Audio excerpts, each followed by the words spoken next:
You're not just anointed to sit back and relax. Bring justice. You have to judge certain things. If I find a certain kind of worship and I'm anointed, Mambonani, I have to make sure that I judge them. Yes. I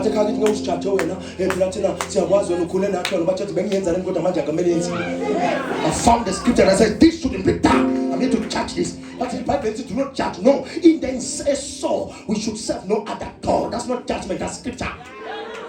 That's not judgment, that is what? That is scripture. He was anointed to judge. From the house of Ahab. From the house of... Listen up, sometimes your anointing is not the anointing or the oil for worship. But it's the oil for worship. But your une anointing yokuhlasela ngakho njalo mawukhuluma wena ungiprophet Kelvin Samkete bathi njalo mawukhuluma ngathi uyahlaba baze bathi uyahaya uhlaza lo mfana kana kusikubahlaza silwa nezinto usathane azenze zabonakala ngathi ziyiqiniso kanti sengamanga.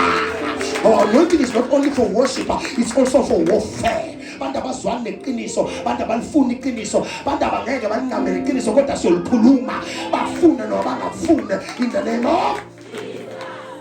Your anointing is there to dismantle systems of operation, actually of oppression. Systems of oppression. Ngeke kucindezelwe abantu khona.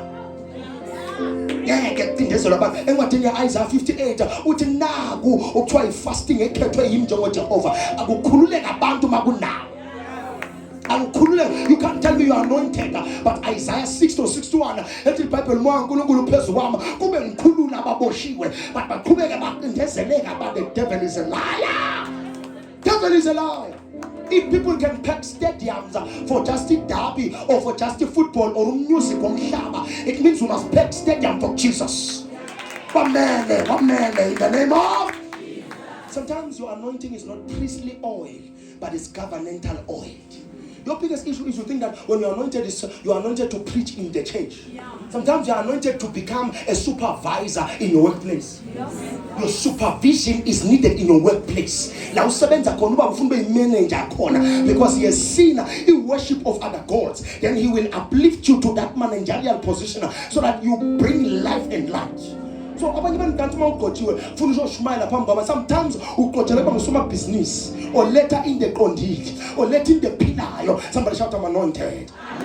That's good. Sometimes your anointing is governmental. Leading people, governing atmospheres, making sure that there is order. Because politicians are konzayo na kolwayo. Because now South Africa politicians are no one is really standing for the church. Why? They are not firmly believers and fully believers. So we must find worshippers who will become Christians. Who will become... Number two, any anointing of us come benayo as we activator Friday all-night prayer. It is the anointing for reformers. Anointing for reformers. 2 Kings chapter number 10 verse number 28. He destroyed Baal worship in Israel.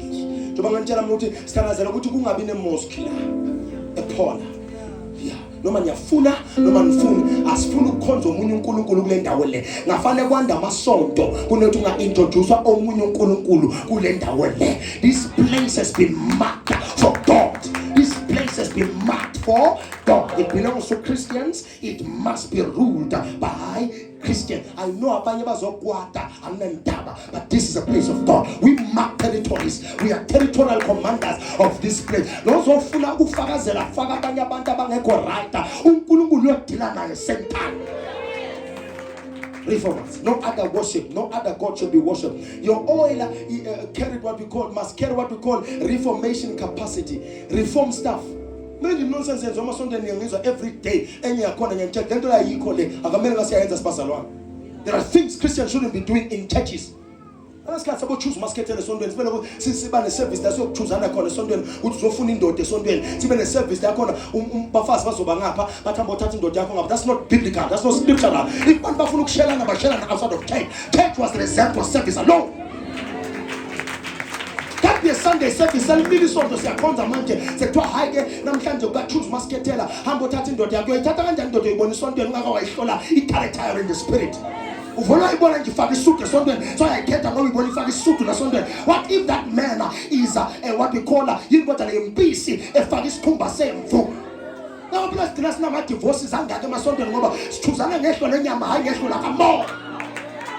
Some things are not scriptural. If people want to do singing and mingle, there must be services outside of church for singing and mingle, but not in the house of worship. Mas konza siyakonza. Ya indawo yokukhonza nendawo yokuhlangana akusindawo yokuhlanganisa imishado abafuna ukuhlanganisa abahlanganisa ngaphandle. Here we are here to do soul winning, soul empowerment and soul equipment. Ngiyabonga azokwakha abaningi la andaba mina ukuthi enziwa umuntu omthandayo le ndawo ngidaba nayo kodwa it's not create applications for that. There are applications for that. Create Christian dating sites where people will go there, choose their husbands there. But when we come to church, thinking as a moya, thinking as some Jones of Matandana, thinking as a moya, as a house of Keta, a matotan of a fast, that there should be a Christian dating app. Must figure out for Konza. Selus of Konza now. Because every time I come to church now, I'm looking for a wife here. So that when the time comes, go to a matotanga, fast ngapa, send Lindele lawyer, says him choose us 5, go to 1. Says him choose us 5. Namang bonu tatin do am, ebe solangi, ibengi, begilangi, maka, sort of kalan and young Lindele service, so you're shy and a shy. The devil is a lie. The devil is a. As well now, number 3, sometimes the anointing or Peter's work. Watch this now, before we move there. As you move under the anointing of Jehu, there should be a movement. Nalo hamba khona. Kunganyakazi wena. Kunyakaze nendawo. Abagizwa ngabambela ngithi mina nangabune uqhobo olufana la when you move even nendawo maybe move. The whole place must carry the weight. You must not just carry the platform and the stage. You must also carry the presence of God. Move the ground. Shake the ground. Don't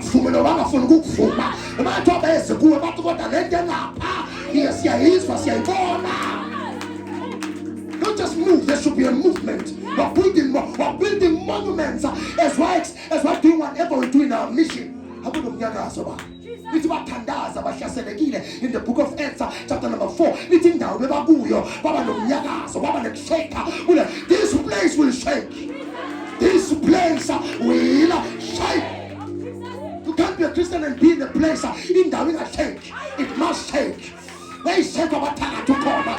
They shake about Hinyama, Ukoma. They shake about Bamshaba, Ukoma, Amania Tomatilia, Indiana Saga. We are sons of fire. We are sons of fire. It will shake. It will shake. It will shake. It will shake. Abasikasela ngoba siyahlala. Abasikasela ngoba Yesu sisadeli.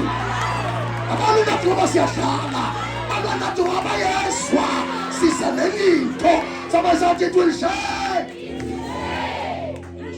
It will shake. It will shake. Bafuna bangafuni. It will shake. Ngijabula kabi mabalwa nawe. Ngoba sebalwa nami manje. It will shake. Yeah, touch not the anointed ones. It will shake, Baba. They will shake, Baba. About when they do on Segagi. About when they do on Segagi. It will shake. That's it.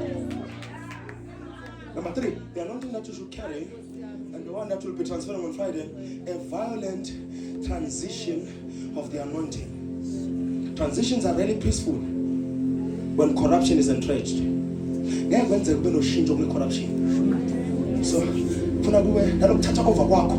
Akatanya matasolia. Just that'll over kwakho. Ikatanya, ilakatanya. That'll over kwakho. Funanga kuba zithe. Kuzo zulu lebhayibheli yaba ufusu lapho. Yafusu. That should be violent. Kunomuntu ebamba abantu balele. Funa belento nawe babamba basesontweni. Mababiyela emakhaya. Engekhatha abantwana. Evalela abantwana ekoleni. Isithatha violence. We are no longer begging the enemy. We are taking it by force. We are taking it by force. Somebody shout fire. Shout fire. Take it by force. We don't negotiate. We take it. We don't negotiate. You look at it like this. I'm taking over this. God will do something wonderful this season. I can feel the month of March is a month of spiritual warfare. Sabasuka bathinta unesi manje badlala. The devil is a liar. Benzani manje bashisa izindlu zethu, the devil is a liar. Benzani manje basihlasela, the devil is a liar. Can't you not be anointed? Ngeke basithinke baba, the devil is a liar. Abalwa nathi bayokhokha, abamelana nathi bayokhokha. Somebody said they will pay. They will pay. They will pay. Siyagulelwa, siyahlaselwa, siyavaleleka. They will pay. Ngingasibeni nice kakhulu. Sikasokuba nice isiphelile manje. Sikasokuhlala sasiphelile manje. Wathi abantu abamba ufeyila, awusenkingeni. Wathi ngiphelelwa umsebenzi usenkingeni. Wathi ngiyovaleleka usenkingeni. Asikhethe siyadudula manje. We're no longer defensive or offensive. In the name of Yilwa nabalwa nathi Jehova. Yilwa nabalwa nathi Jehova. In the name of Jesus. Let's go, violent. Don't be peaceful. I was prophesying another woman early in the morning via the phone, and she called me and told me about the situation, and then I prophesied her. And then Mama Prophet, I'm telling you, Nick, why should I cast? As manage, I say hi. We don't manage, say hi. We don't negotiate, say hi. In the book of Acts chapter 1 verse number 8, the Bible says, you shall receive power. Watch this now. When the anointing comes upon you, not when you're around the anointing, when it comes upon you, it has to come up. It has to come upon you. Jesus is touching me now. I can feel his hand. I can feel his power. I can feel his power. I can feel his power. In the name of Jesus. That's God. Not all anointings are gentle. Some are disruptive by design. Some are destructive by design. By design.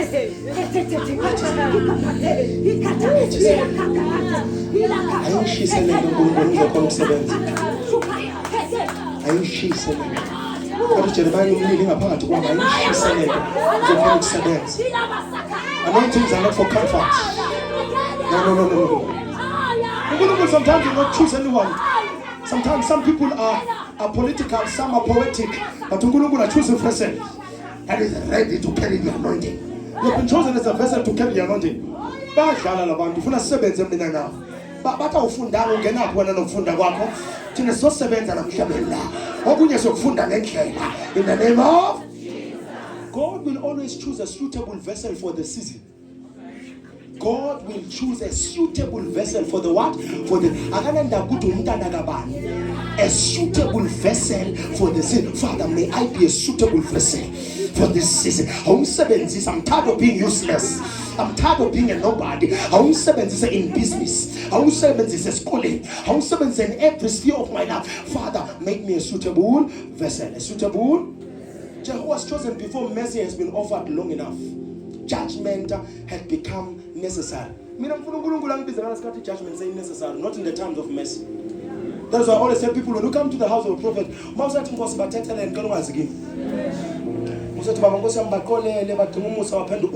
please don't come to me. When you come to me when the mercy watch has elapsed. It's the judgment season. When we come with judgment. There should be no peace in the house of the witch. And the house of the wicked, they will never know peace. That's what you call me now. When you bring the vengeance of the Lord, the wrath of the Lord, the fire of God,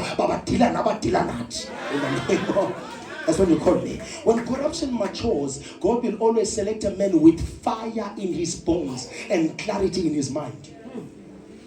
When corruption matures, he doesn't choose anyone. That is why sakwala phola manje, so that when it's time uNkulunkulu asiphakamise sidibana nabantu abakhulu abaziwayo sebaphruthela siyamsusa umuntu position ayabagive lapha yabona umuntu okhohlakele in a position of power thina mawuza kithi siyamsusa ngeke ulale nabantu abethu sikuyeke ngeke urape abantu abethu sikuyeke ngeke usikeme abantu sikuyeke.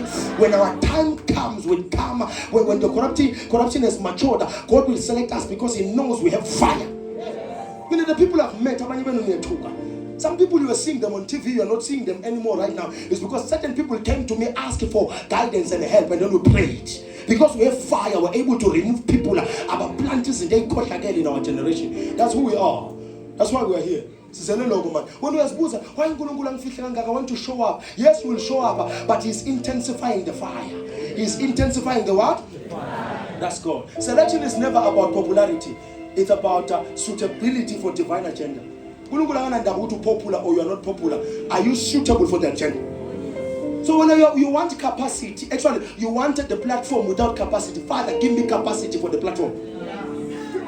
If God akhulise icapacity yakhe platform yokugijimisa, don't rush for the stage, rush towards the mantle. The stage will always be yours.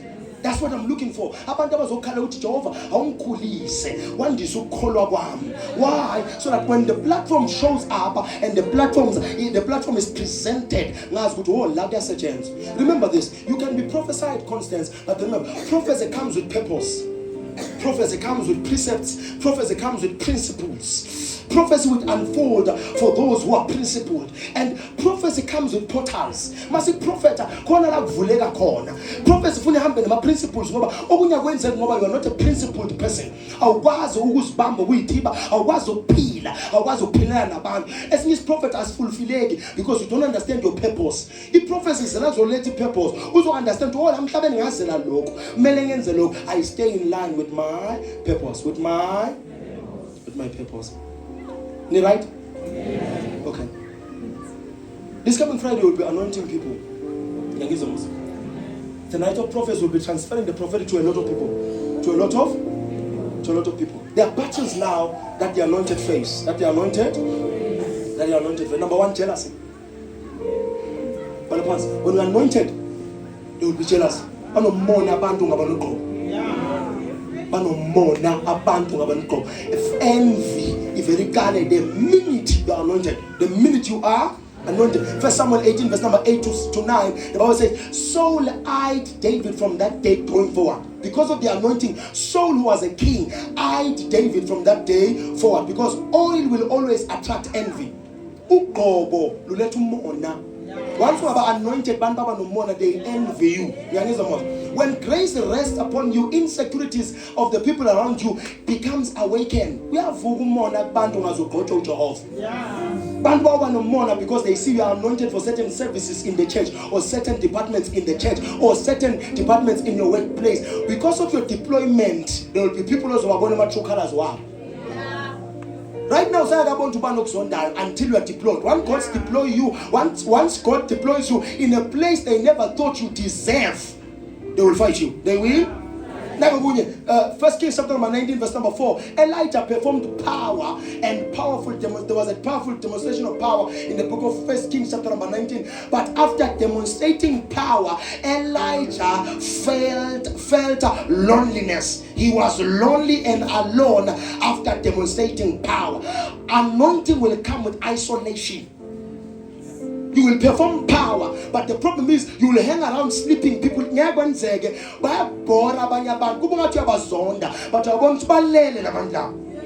The price you pay for being awake, you know what you have to deal with, the ludicrousness of the people who are sleeping around you. Ubuwula abantu abalele tuza nawo because abaningi abantu balele khona umuntu manje osaqaba ukuthi isiphandla singamvikela. Now in this day and age khona osaqaba ukuthi intambo emabhidana makayigabile uvikelekile. But this person is sleeping. This person is niyazi vele ngikwathisa abaningi mangifika la ningixolela kodwa nje iqiniso. Anointing can isolate you emotionally. Anointing can isolate you emotionally. Kunezinto ezikhalisa abantu mina sangikhalisa. I no longer feel emotionally attached to whatsoever bad is happening in my life. Why? Because I'm now attached to whatever good is happening in my life. So my emotions I fluctuate. I know I'm moody. Ingani ngoba uJehova yangichuzela ukuthi ngikhalele ini, ngikhaliswe yini. Ngingathi ngijabulele ngibone ngikhala mina because ngikhalela nina. Why you guys are laughing? Why? The Bible says, "So go to the house of the mourners." Who goes to the house of the what? Of the mourner. So sometimes some of you will be attracted to parties. I'll be attracted to those who are desperate and vulnerable. Why? Anointings. The anointing will separate you and isolate you emotionally. Number 3. You see now the reason before you join this church.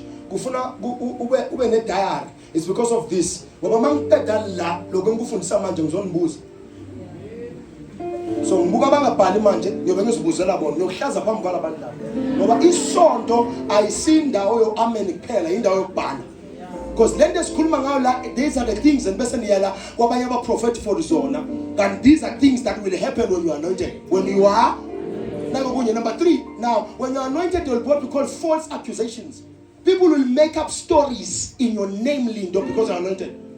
They will fabricate stories to deceive people, to lie about you. Why? Because the anointing attracts what? False accusation. The fire attracts wind. The fire attracts the what? The wind. When Paul and Silas delivered again in Acts chapter number 16, verse 19 to 21, the Bible says they were imprisoned. If you disrupt systems of this world that people use to gain profits, they will be backslashes. They will attack you.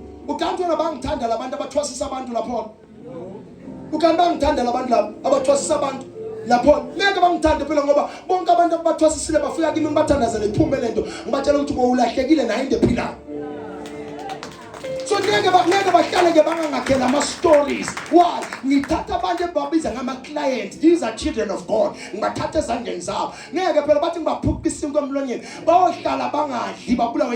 Because they can't lie when the truth is here. Number 4, betrayal. Number 4, what? Once you are anointed, you'll be betrayed. As friends, you will betray each other. As friends, you will betray each other. That is why I'm always conscious, and I'm always controversial, and I'm always I don't know. I have my guard up every day.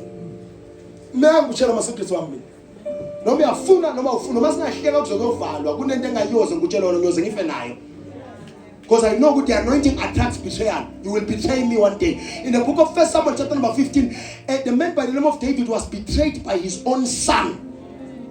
He was betrayed by his own son, his own advisor Ahithophel, his own cousin Amas. People like Ataya or Atiyah and people like Zadok, they were the ones who stayed with him. Others left him. Even elite men betrayed David. They will betray you. The anointing does not immunize you from betrayal. They will betray you, Baba. Even the ones about your fella corner, your calabona.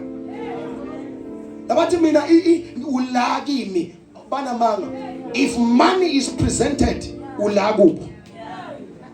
you are the first target. Even the ones who are siding with you, even the ones who are supporting, they will betray you. Jesus was betrayed by Judas Iscariot. You will be betrayed, Baba. People will betray you. The love of your life will betray you. Oh, be anointed, also born. All right, no problem. Number 5, spiritual warfare. I will lie on monoko. No more we are full. No more we are push on kama pili so kulala. We lie 2 hours and it's because of the anointing that rests upon your life. Because the anointing introduces you to a spiritual warfare. When others are sleeping and resting, you are wrestling. The anointing comes with warfare. But remember, there is warfare. While you are sleeping, you are shown certain territories that the enemy is taking over. Strategies and systems of the enemy. You have to rise up and pray like a watchman. It comes with warfare. It comes with Daniel chapter number 10, verse number 12 to 13. Answers may be delayed for the anointed. Because you are anointed, my answers and mitandas yakagaba delayed. Why? Because there is spiritual resistance. So if we fight against certain spirits, the anointing will attract the territorial opposition of the location. So now, if we stand as an unemployment Paul, in the help me, Holy Spirit. Every spirit that is sponsoring poverty in this place will fight against me. Every spirit, a silwa, no matter as father umwa poverty in the place, it will be fighting against me. So when you turn as a band the car, but you are about to seven good. Do you know why? It's because the territorial spirits in charge of that department and vicinity, they are not fighting you. Daniel was praying for his own people, but the prince of Persia delayed the answers. So some of you are here and you're saying in Tagatua because your answers are delayed, and it's not like that. It's the anointing. The anointing attracts lama spirits are valid down. So before your answers will come to you, you have to deal with the spirits and the princes of the place. So that is why purity now is important. Purity in your word, purity in your weight, purity in your worship, purity even in your wealth and finances. Impurity mkoga. Why even mkoga? Is because he who will ascend to the hill of the Lord. He whose hands he who is pure is the one who will ascend in the highway of the Lord. Straight to the throne room because of impurities. Because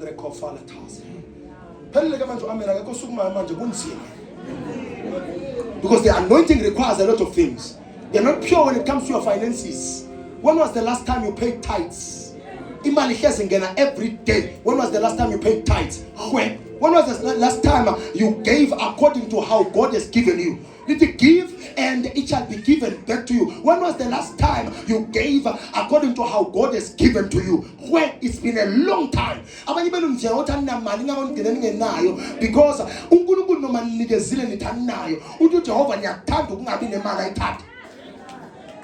purity in finances, abazali bayinkinga lapha. Ithi phumile imali yabo, bantu bakamba manga. Instead bakhiphe into right, bakhiphe into wrong. Ngemva kokuthi uJehova ngiyoyithatha ke ngeke nenze next ngayo. Kuvele kuphele konke bese nikhala inyembezi. Wawuthayida wena ungasebenzi. So uyasebenza manje usakhona ukuthayida uthi imali oyihola incane. Seyincane kanjani le oyiholayo? Kodwa mawungasebenzi bowunayo uthayida. Ungakhona ukuthayida 370 kodwa uhluleke ukuthayida 3000. There is a problem with you. Uphelile amen futhi anginesabu nonke. Ngabizelwa nina ngibizwanga yini? Ngabizelwa nina. I have to tell you the truth. So some levels and some dimensions you can never enter because you are impure when it comes to this. Now what's your tandazela inhlupheko daily? Why? You are not pure. Abanye benu umsebenzi uyaphela manje because wawuthandazela esontweni vele. Kodwa imali yakhona uyidle Shoprite. Oyitholanga Shoprite le mali wayithola kuJehova. Come back and thank God for lokho akunikeza. Wathandazela umsebenzi base kukhulunywa ngama-tithes uyaswaga. Uswakelani ngoba wawuthandazela kuJehova. If God has given it to you, you must thank God for it because He is the one that sustains the potter. But it's okay. You can spot it. This is the zokungwaba vele. Angesabani mina. Ababesabayo bashile wezala. Embakutshelile ukuthi uhlaza lo mfana loya.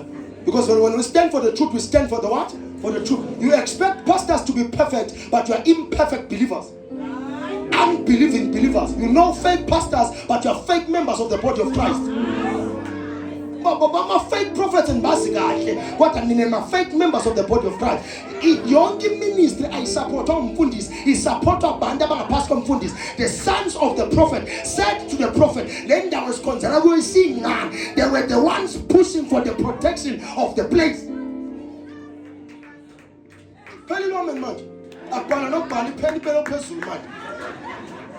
Because kuluma nawe manje. Sikhuluma ngawe manje. Bawesaba abanye ngikwesabi nina. Imali yokuluka ikhanda unayo, imali ye makeup unayo, imali yamarogo unayo, kodwa imali kaJehova uyibhasha nemali yamarogo aseshayini. Ngakahleza kushiya every day. That's your biggest issue. That's your biggest problem. Imali yamaziphi ikhona kodwa kaJehova yikho. Imali yeKFC ikhona kodwa kaJehova yikho. Noma ningangirecorda ningiposte online, okuthole kuJehova ukubonga kuJehova. No wathwasiswa inyanga ubuyela kweyakhe inyanga abeloku akhipha something enyangeni. No wasizwa udoctor une subscription kaDoctor. See the New Testament manje lento yama-tithes Old Testament vale iBhayibheli ungalifundile ufunda iNew Testament. Ungathandazi ngamahubo ke. Ungathandazi ngamahubo wena. Ungakhotha amavesi Old Testament, khotha New Testament phela. If it's in the Old Testament, why are you applying it? Why you funa ukuthi lento ikusebenzele manje? If anything in the Old Testament is not working in the New Testament, why are you sustained by Psalms 23 and Psalms 24? Why do you go to those scriptures? But that's in the Old Testament. Why are you going there now? Because you are in the New Testament and the New Covenant. Sihamba the New Covenant manje angihambi ngento yangane ngihamba ngento yangane. Khohlwa ama-verse athi when the time is right I the Lord will do it. Khohlwa ngawo. When the Bible says no weapon formed against me shall prosper. Ungalikhothi wena hamba ngapha ngoba uthola ku-Old Testament asik-apply ngapha.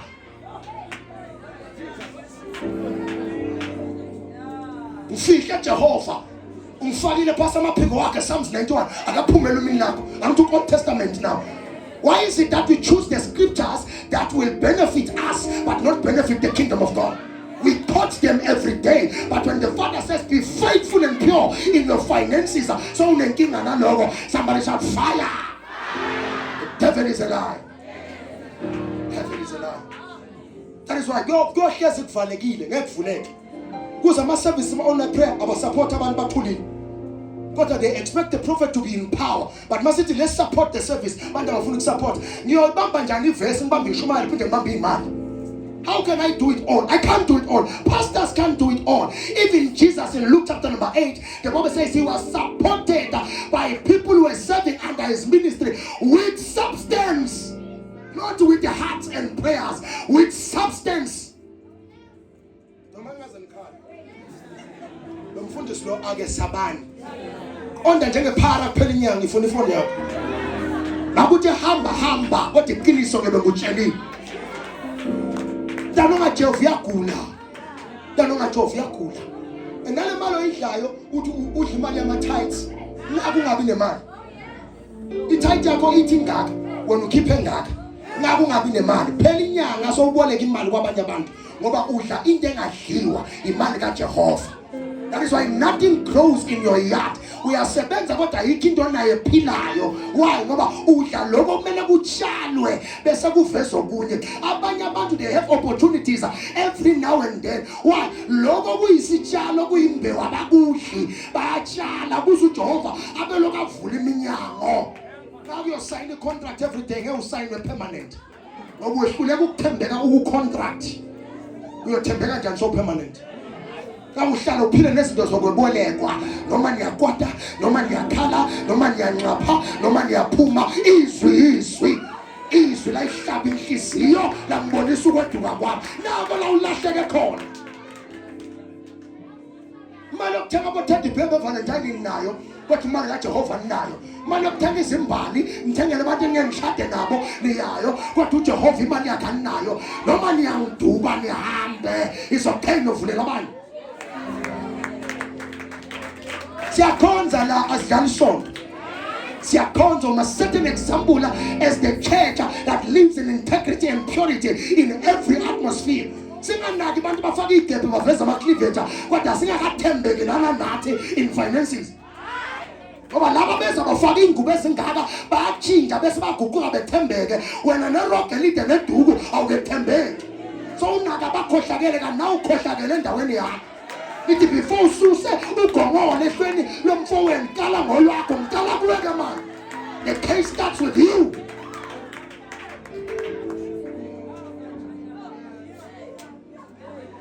Angiphuza amanzi.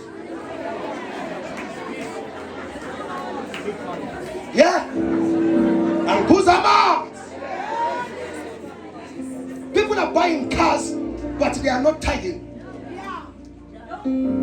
People are buying houses but they are not tithing. Listen to Jehovah and they are buying new suits, new cars, new houses, but to Jehovah and go to the money and honor Jehovah. Nisazokhala mina. Ngiyaba ngihlele ezindlini anakuthula. Hlezi ngishiselwa thina siyalala. Unenhlezi ngishiselwa thina wesiliphu. Upaka imoto ngaphandle uhlele ewindini wenze so ngoba vele ayikavikelwa. The devourer will come for it. Abakhala abantu. Akhala. Oh futhi ungacabanga ukuthi kumbe ngikhulumela umnikelo. Nangakutshela ukuthi ngifake naka bathi Penhaligon Hellfecking. Angilambanga, angila. Changamanya makamnandi Penhaligon Hellfecking. ngilambanga akusikuthi ngilambile akusingoba it's because for the function of the church at an operational level people must venture in and participate uzihambele abaphuzayo bayihlanganisela i750 abaphuza iHennessy bayihlanganisela it's only Christians who will complain nge-event ezosiza bona ababhema isinef basihlanganisela basithenge baba ne-event yabo othwasayo bayahlanganisa basizane bese kuba nabazalwane hlezi babalisa basithi we're having something powerful we must join the hands and make sure it's a success. Khala ipika sikhala njani khala mama yakhe khala njani bantu bakhala ngale zinto wenzeni to support. Ngiyaphinda futhi makuthi all night prayer ungezi it is okay because vele mina ngiyalikhuluma iqiniso ngani zakwethu everywhere I go bantu bangazela lokho nje noma ngidibana nabantu eTamba basaba nokungivusela bathi hey wena hey that's what we're looking for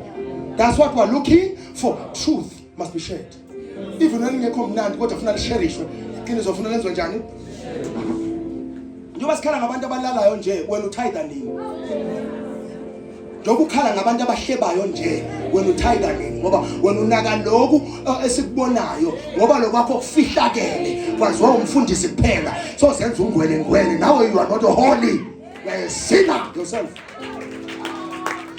Ngihlale phasi lena ngihlale la ngoba ngiyaswaya ngakudala ngidlulela awu10 lama point manje ngwandlela ningibuka ngathi ngiyangikwatela nivusa lento ngoba lamaphiko ofuna siwahluphe senenzani nindizele endaweni wrong senindizele endabeni zabantu sinje kodwa ezethu sihluleka kuthi kwenzakalana emasontweni amanye siyazi kahle kodwa kwelakho nawe uyabheda ndazakhala ukuthi emngcwabeni kagogo siswa anti abezanga mamnomngcwabo kagogo siswa anti abezanga size kanjani masinikelela eminye imingcwabo wena unikele sikhipha ama20 rand ama50 rand sisupporta eminye imingcwabo sifuna kuyiwe khona uyophela amen vela nandaba ufuna ngimjove nasikhipha ama50 rand ama20 rand sisupporta abanye mabashonelwe wena uveli sekushonelwa wena manje ufuna thina siye ngenkani siyobeka imali ebringing khohlwa hamba sandla buya sandla ufuna lokho kutshalile if you need help others if you need assistance assist others fana noPaula manje siyaqondisa phela sikusupport ungasupport siyakweminye imingcwabo awuveli siyakuyolila awuveli siyakuyokhalela abanye awuveli siyosupport abanye awuveli sekushonela wena sozosikhalela indlela yonke. Mina ngiyeka kulela sonto lela ngoba mina ngashonelwa gogo wasiswa umzalwa anti abayanga hawu masina uhlezi ungayi akuqali ngawo ukushonelwa bashonelwa abantu ungayi nawe kanti kubhlungu esikanda kusibhlungu thina mabangaveli nathi siyabuza ubhlungu mawungakaveli buzweke manje nawe masingaveli phela amen esontweni phela amen esontweni babheka phansi bavala ama-side door bavala amaphepha bavala amapen bayeka abantu abafuna ukubhala anginandaba sesontweni la sesonto kusiyostokfeleni sesontweni la asidlali la siyasebenza siyasizana siyabambisana siyaphakamisana sila akakho omqoka kwendlula abanye abantu akakho balulekile kwendlula kuthi unekara sinendaba thina uyavela na awusinikeza amali seyifile imoto yakhe sekuphushe siyiphushela ngaphela nangabelinda izulu la kumele siye emakhaya wena ushiya khona la emva kwalokho imoto yakho seyinenke sofuna senze njani sikuphushise khohlwa lutho khohlwa yagowa manje uphethe isipanele ekishini kunomqimbi sanibona alright bese kuphi manje angibuye la misunderstanding the anointing will come with misunderstanding the anointing will come with what at first mama nomfundo nangisi explain abantu ngichaza mangisafika lapho la ngisafaka isudu emalivlivi ugreen obokli green nami ngiyaqhopha phela amafudu Honky green wesudu ngathi ngiyimoto ye1948 ngifuna ukuyichaza lana I am a prophet you must understand these things happen. Sometimes I will stop in the middle of the sermon and prophesy. Baba nondo, bonke la ngaba prophet 2021 abasekhona. La bengazichaza kibo abasekho manje. There will be misunderstanding. uJesu bathi uyahlanya. Funda Constance, bazothi ngamanga. uJesu bantu bendawo bathi uyahlanya. Wena usayakholwa wena bathi awuhlanya. Bona basakushayela izandla ngoba uyakholwa. uJesu umntana kaMaria bathi wenza njani? Bathi sicela nimbizele bafowabo nabakubo bazomlanda. uEmmanuel akusekho right la. Mark 3 verse number 21. uEmmanuel akusekho right kuphi? Masukholwe kahle anointing let misunderstanding bathi siyahlanya. Yabona kusonda kanje nawo bathi uyahlanya. Bantu bakhala ngokuthi uthandaza endleleni. Kodwa isangoma sibele ukuthi sithi indlela yonke wena uyathandaza. Bathi hayi lona ngase uyahlanya ngoba uyathandaza. Kodwa obhodlayo bathi thokoza mngoma. Kodwa wena abasho nethi bathi uyahlanya. Funda phela Mark chapter number 3 verses number 21. Marko 3. Incwadi kaMarko chapter number 3 verse number 21. Angithandi ukushumayela ivesi lingekho. Amen. Abakubo sebekuzwile. Aphuma ukuyombamba. Bawumkela Jesu ukuthi yekela ukushumayela. Ngokuba bathi uyahlala. Bathi wenza njani uJesu? When we are really anointed bazothi la asithi mzali. Ungahlala phansi. This person is raising the dead, opening blind eyes, making the lame walk. Bathi unjani bantu? Laba basizayo bathi unjani? Ngikhathazwa yini ngemne conscience bantu bathi angikho right. Because uJesu onginkosi yami bathi uyahlanya. Sekabanikeza isinkwa sebasuthi bathi uyahlanya. Abantu basoba right abantu sebaphilile bathi lo mfundisi lo yala akekho right. Okamanje phela usengakabi right. Yiba nemali uzokubona. Dale ngathi iphumile imali yakho ngiyakubona khona ukuthi nangithi woza esontweni phela naye Wednesday, Thursday, Friday, Sunday all night prayer imvuselelo hayi phela thina uJesu akabaleki. Okay. Ungashayisi. Ungabi senkingeni. Ngoba lokho kushilo ngizokukhumbuza kona mawubuya la. Ngisobuyile manje. Okay, chila ke manje. uJesu akabaleki. Linda uzolithola ithuba mfundisi bengicela manje ngikubone. Linda uzolithola ithuba. Ngoba uthema su right walahla uJehova. Makuhamba kubheda empilweni yakho bowuhlala la bozukhala ukuthi abantu abezingane esontweni Wednesday, Thursday, Friday. Seku right manje imali si right singapha ngisho. Wena sothi uJehova phela akabaleki. Yeah. Yes. Uyogowa ubuye sithi qhubeka ugowe.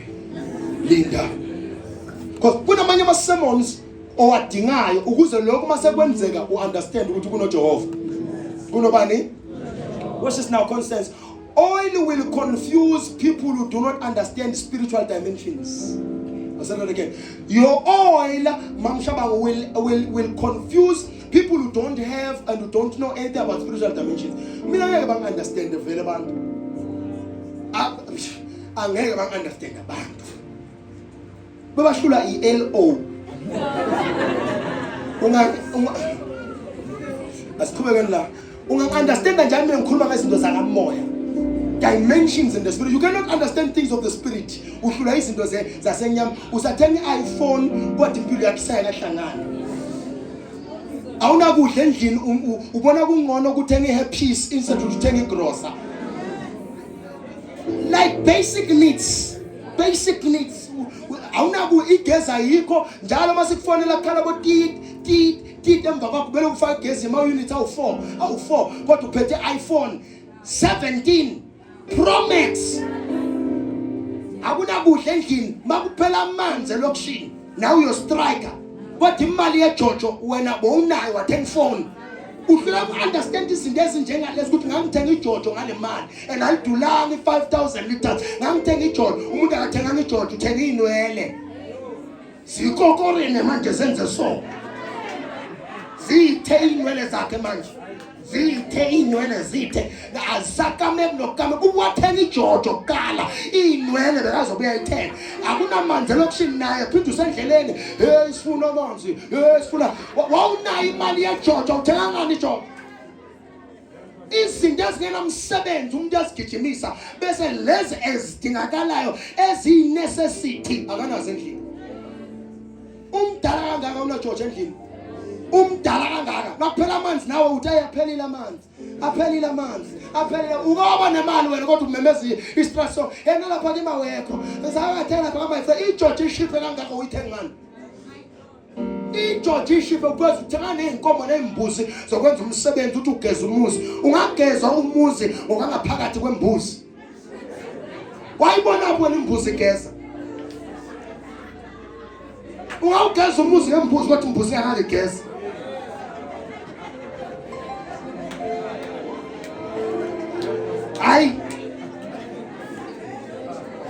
These are small dimensions and simple logical dimensions you should understand. Lento le mangibathenga ibuka ayihlangani nalento le. There is no way lokho kungenzeka kuloko ngoba mina sengiso. But when I still ngangena kakathi kunesipoko la. Yini thina sisibona? Antoni impilweni ihamba right athi kunesipoko la. Eish ayikhona. Khondela afuna sigeze lo musi lo. Khululeka siyageza la khathi. Ufuna ukugeza wena. Ngenze kubone kabi. Some of you abantu basemhlabeni babona izinto empilweni zenu nibavumele. Ungavumi. You are in the world, you can't see anything in my life. Usebumnyama ngisekukhanya ubona nempilweni yami. Mina before ubona empilweni yami ngiyakubuza usindisiwe na? Usindile nabantu abasindisiwe niyahlupha. Yebo siyahlupha ngoba vele asikho insane, we are sane. Oh yes. The anointing now will come with misunderstanding. They will misunderstand you. Again, they will misunderstand you. Now go win. Character testing. Character. Anointing is another. Test the character. Character development. Ngabo bantu abagochiwe bayagowa emjolweni. Ngoba uNkulunkulu uletha abantu bema character development. Umjolo one phela ogochiwe amarehe. Umjolo wakho hamba right. Kunzima. Emathandweni kwezothando kunzima. Buza bonke abafundisi babona phambi kwakho badonsa nzima. Uma umfundisi bake bathi namhlanje ngiyesontela. Bazana bakho angibezwa nje mina. Hayi bo mama, bayothini phela masonga savela. Phela kubizwa wena kubizwanga mina. Hamba babuza, they will tell you. Bona baba umfundisi ngihamba phambili. Ngako endlini yabafundisi kuna two emoto, kunemoto kaBaba, nemoto kaMama. Ngoba nganga ngomama. Afika ngo-once emphuma. Bafundisi, they make sure there are two cars. Why is that? Because kuna misunderstanding number one, kuna misunderstanding the character testing. Character. Joseph carried favor, but he faced temptation in prison. Ungaba ne favor but ube tempted. Because uNkulunkulu will check character yakho. Uthi unomuntu right vele omunye right. Bese sibuza manje hayibo. Robe ngithi sengimtholile right. Why manje ungazuthi lona usu right? Uthi bawumiyeka nalo right uthi uyakulo right bese kuvela umunye right. So right ke lonke manje. Ngabona ke nangu umuntu engimfunayo. Mawusuka lapho uyethuneka. Ngoba khona obukeka right kanti so yobheda. Character testing. Jehovah checker ini. Uthi sawumuntu wesi3 lo ekala umbona aqhuma uthi uyabuyela athi cha. Uthi hayi phela bengidlala nawe uhlaliswa yini? Athi angihlaliswa kanjani? Is character testing. The anointing will come with character testing. Character testing. Anointing invite testing to preserve integrity. Baba yakutesta. Ngoba phela uyasebenza phambi kwamantombazana. Uyabona ngana nje lasontweni la. Hey. Sibondi. Apha nangapha ngembona abafana abanombo babheka ubona ukuthi hey nkani ukiseka phela rekuvela intombazana umsokhothi umlungu ubona ukuthi character development la usazopheka usazopheka usabona intombazana ngibona lo sazokwamba no ngoba uthi ubona omuhle this week Sunday kuvela omuhle ngo-on prep vela abahlaba u11 Wabona somabonade hey. Yo, akusima type. Hey. Character testing. Character. I'm sorry, character testing. Now, the anointing comes with fatigue. The anointing comes with Galatians 6 verse number 9. Do not grow weary. inenye ekukhathazayo lokuthi usiza abantu ngemva lokuba sizakale ngawo. Nalokuthi uthi unemali yakho nje ufuna imali yakho akusimali yakho imali yini. Lento ngibanga nje umuntu uyangazi ukuthi angisebenzi nanga ngibona ngivukela kuphi noma ngifaka iPPE yakho kodwa aqale kimi imali. Over 10,000 ngiwathatha mina ama 10,000 matawutawa ngaka. Bathi mfundisi ngicela imali engaka 10,000 ngazi nganginika na. Waba ngibona kuphi ngidayisa mina noma ngimendleleni ngidayisa something. Waba ngibona ngidayisa. Bantu bafuna kimi imali because now i-anointing is a fatigue vele zokhathala. Ukhathaza nje abantu omunye umtshela into eyodwa avume wohlele kwanonwani. Uthi nawuthi uhlele endlini athi uNkulunkulu buka manje ubuyela kuyowenza leyo nto ombuze ngayo. Uthi uyamfonela wenzani uthi mfundisi ngiyaxolisa uNkulunkulu akangithethelele. Now the Bible, do not be weary constant from doing good. Continue doing good because uNkulunkulu uyazi ukuthi sokhathala ukwenza into ezinhle. Yakhathaza ukwenza into ezinhle. Hey. Umuntu wonke umenzela into enhle kodwa indlela yokucabanga yakhe iyabheda. Uthi wena makuwe omela umenze lokuhle umenzela sidwele ukuze kube perfect. Kodwa mase kuthiwa sekumele kwenze yena. Mina ngani nabafowethu senzana lento yokucelebrate when something good happens. Manje sasibongana entweni eminor. Kwasuye kwenzeke major kimi. Saqabana lapho. Sekumele bangenzele something bathi singakwenzelana uNkulunkulu sekavulele kangaka. Wena ngawenzela thina ngoba uNkulunkulu phela nami benginibongela makuseseyini. Ukuthi kuvule ukukhula kusho usale nehlisa. Nami ngibongiseni ngibongele nikhona kodwa. Fatigue yakhathala ma. The anointing requires endurance. Hlezi sikhathele. Hlezi sinjani? Sikhathele. But ngeke sifike phambi kwabantu naku ngifuna ukukhuza. Ungabe suza phambi kwabantu yebo zona sikhathele. Basifake umoya wakho ukukhathala. Bangabe ukhathela hlala phansi. Suka bangakhathala. Because once you phambi kwabantu athi bazana sikhathele, into yenzakala the spirit of fatigue moves from you enters in the congregation. Lento bese kusinda nathi sifika suka with thanks churchile singena sifika nabantu bafaka lo moya ukukhathala. Noma ukhathele ukuthi bazalwane yangizwe power ungayizwa ukhathele. Let the weak say I'm strong. Let the weak say le ngizoyisho manje ayisimnandi. Now when ngishaya isizandla sizongena kule. 2 Samuel chapter number 12. The anointing comes with what we call public scrutiny. Scrutiny. SCRUTINY. Ayikho into yenza uconsensus bangayazi. Ugqobo nje la lifike bese liyangiqika khona kula. Noma usakhuluma nomunye nisahleba sebavele bayazi. Ayikho nje lento etheni nethi uyabuka nje ukuthi uyazi mani lana kumbe sebavele bayazi. Noma usambhalela ngo hi nayo uthatha i-screenshot abasendele ungivusela upapa namhlanje khonde ehlanga naye thungfani sawubona ninjani ayokhay public scrutiny everything i-failure yakho i-public i-relationship yakho i-public. Nangathandana nomunye abantu bebatshela abanye abantu ninganikeli uyozamthatha uyozashade naye sizothini ebantwini. Mawuthi ubuka ukuthi yena uthandana nobani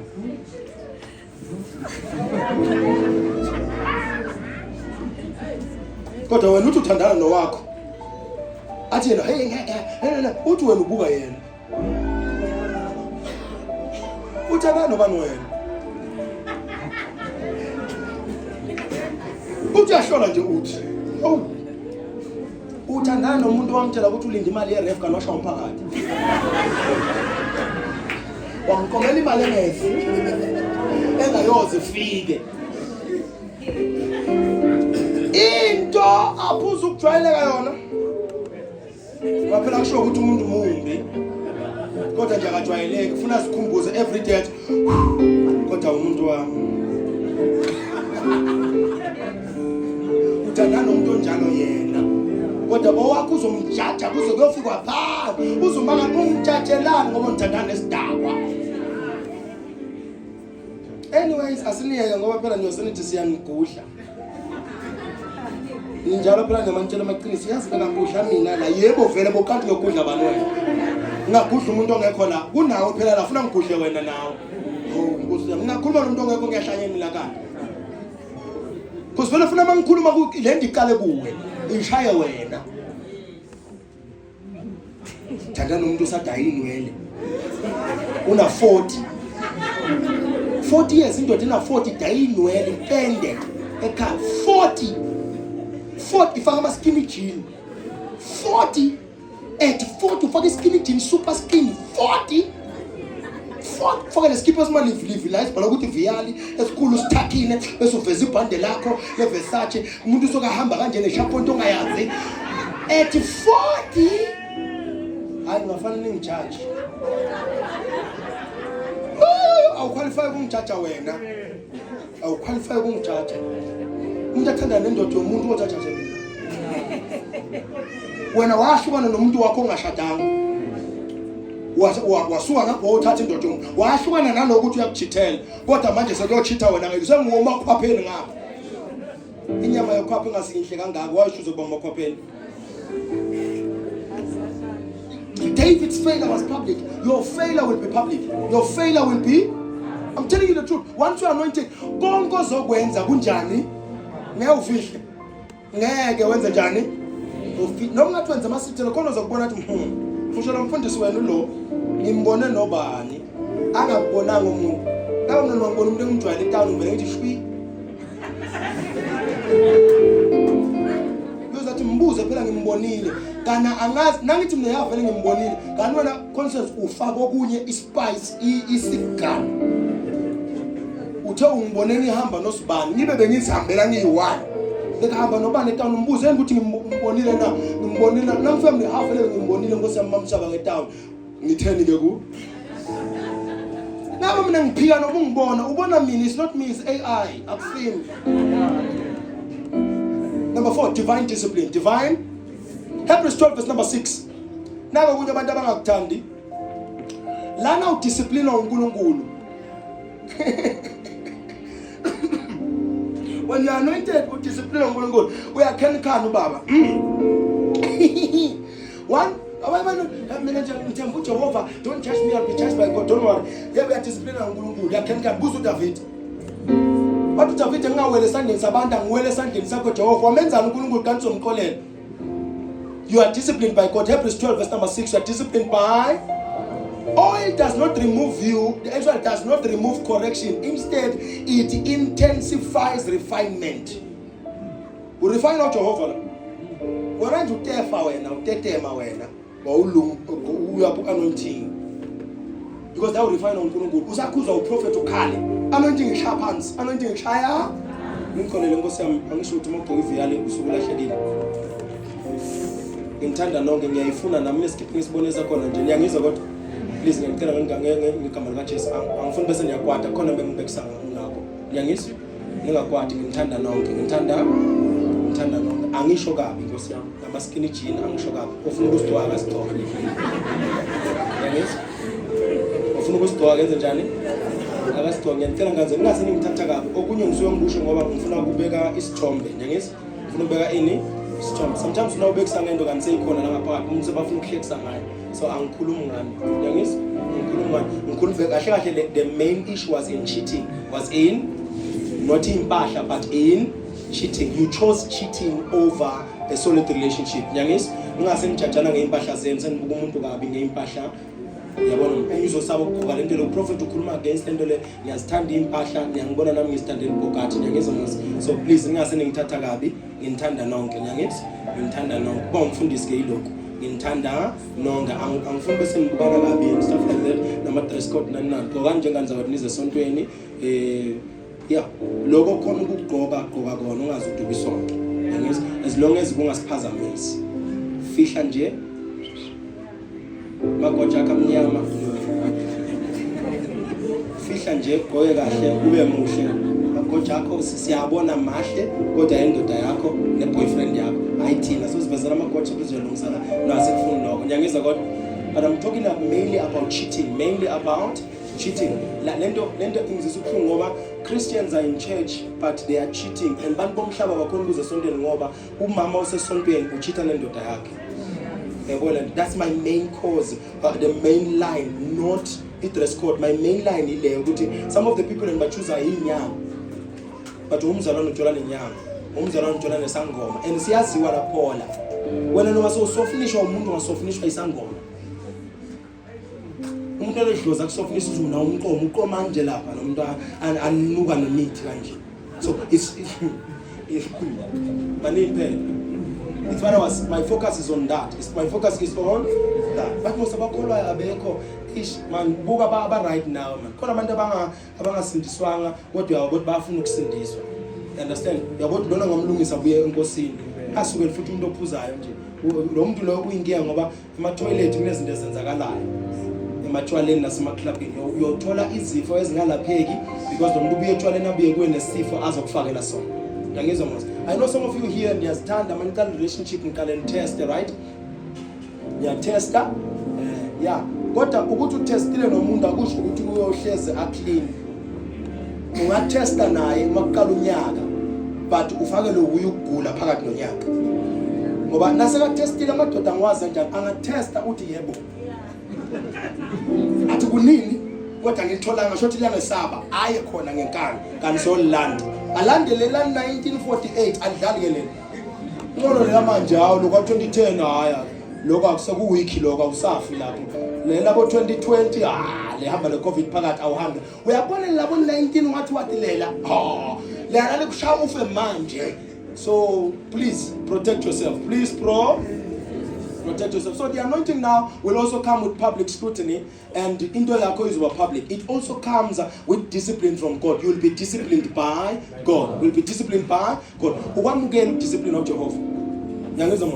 Because when God disciplines you, He knows where He's going to designate you. Uyazi. But little Bible, lo amthandayo uyamdisciplina. Hebrews chapter number 12. He disciplines the ones He loves, the son He loves. So maka discipline Jehovah vuma. Yenza njani? Vuma. Ngiyazi noma sengicela ukushumayela, abantu bayijudge inshumayelo yami. Awulwi nami ulwa naloko engidalete uJehova ukuthi ngizokudeliver la. So ulwa noJehova. uNkulunkulu ohambe la, ufuna ngihambe kuphi la. Na ufuna ngilalele lo angitshele kona ubaba ngenze kona. Ngenze na noma kulukhulu kodwa sikwenzeni. Izwe asikatshela ukuthi liyoba mnandi. Limnandi la kodwa la. Nasekumele siliphile libe system distribute alibi mnandi. No Johann Bible twalidla kodwa malifika la lamnezi inkinga no Hezekiah the same thing. So limnandi masilikhuluma kodwa mase kumele siliphile, which is more important than ukulikhuluma. Vela ngeke libe mnandi because phakathi baba qolela umuntu abonile nawe uyasho ukuthi kodwa come on ish uyophinda moslomuntu kanti iBhayibheli lithi asenze njani asibaqolele. So sometimes vele izwe ngeke likumotivate every day. Yonke nje ukuthi sometimes likushaye futhi uzwe ukuthi lishaya mina. Uzwe ukuthi abona namhlanje umfundisi usuke endlini bamtshelile indaba yami. Abangitshelanga abantu ohlala nabo. Angixoxi nabantu basephola mina. Mabangixoxa nami bangibhalela lapha ko WhatsApp na ko Facebook basuke bakhala ngale ipoko zalaphola ngoba kuyaloywa la. Unamanga na. Yeah, bathakathwa la angizazi ezinye indawo kodwa la ngathi uyagaya umuthi la. Bantu engibathandazela ngendawo le baloye ngendlela esimanga and umanga nawuthi ubheka umuntu omloyayo kwakuloya bogogo ngisafika manje sekuloya abantu abasha. Young people la ndaweni la kuyaloya mangabe ukuthi nginamanga basengaka kuzama ngizothandaza this week bakuzame ngo-online prayer sokhipha le. Ngingathandazi kanjani? Awufuni ngithi abakuzama? Okay, no problem. Ayithi ngibona umunye phela mamnozipho, ngibona umunye ngathi ngibuka kabi ukuthi kuthandaza kuloya abantwana, ngibona umbuka kabi. La ngibona umunye la ngizothandaza ukuthi bakuthinde nje. Kuncane lokumuntu okuloyayo, kuncane. Uzolothi ukuthandazela indlela emzolo spirit usibuze ukuthi Nkosi yami lokhu kuloyelani kodwa kukuncane kangaka. Ngiyangizwa kodwa. It's my prayer that you are protected from all of this. And you are also anointed. You are also. So this coming Friday we are anointing people under the order of Jehu, for you to fulfill your mandate and finish your assignment. Remember, we said the month of February is a month of the perfect man. The month of the perfect man.